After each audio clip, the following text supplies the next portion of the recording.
ગીર સોમનાથના વેરાવળ બંદર પર પકડાયેલ 350 કરોડના ડ્રગ્સ મામલે વધુ એકની ધરપકડ, ચોંકાવનારો ખુલાસો થયો. ગીર સોમનાથના વેરાવળ બંદર પર 350 કરોડના ડ્રગ્સ મામલે વધુ એકની ધરપકડ, ચોંકાવનારા ખુલાસા થયા. હાલમાં જ વેરાવળ બંદરથી પોલીસે 350 કરોડની કિંમતનું 50 કિલો હેરોઇન ઝડપી પાડ્યું.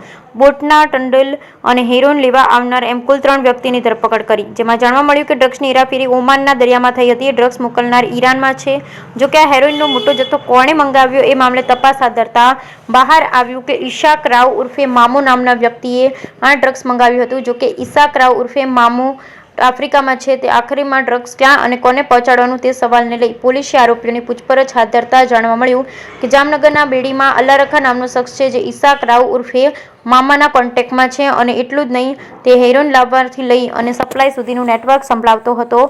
પોલીસે અલ્લારખાને દબોચી વેરાવળ લઈ આવી છે અને પૂછપરછ હાથ ધરી છે. પોલીસના જણાવ્યા મુજબ હેરોઇન મંગાવવાથી સપ્લાય અને કયા માણસને કયું કામ સોંપવું અને પૈસા લાવવાથી લઈ મોટાભાગનું કામ અલ્લારખા સંભાળતો હોવાનું બહાર આવ્યું છે. આગામી દિવસોમાં વધુ નામો ખુલી શકે છે.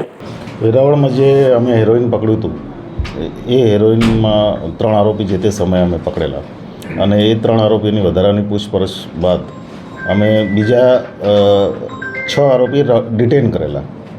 એ બધાની પૂછપરછમાં અને એમના કોલ ડિટેલ અને અન્ય એનાલિસિસ કરતાં અમને વધારે વિગતો મળી છે. અને પરમ દિવસે અમે જામનગરથી રાત્રે અલ્લારખા કરીને જે આ બધાનો હેન્ડલર છે ગુજરાતમાં, એની અમે ધરપકડ કરી છે અને આજે એના રિમાન્ડ માટે પણ રજૂ કરીએ છીએ. અને એની વધારાની એની કોલ ડિટેલ, એના બાકીના તમામ એના કનેક્શન્સ શું છે, કોની સાથે છે, એની તપાસ કરી રહ્યા છીએ.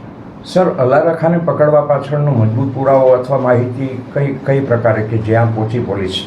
આરોપીના ઇન્ટ્રોગેશન ઉપરાંત અમારી પાસે ટેકનિકલ ડિટેલ એવી અમુક આવેલી કે જેમાં અલ્લારખાની સંડોવણી ક્લિયર કટ દેખાતી હતી અમને.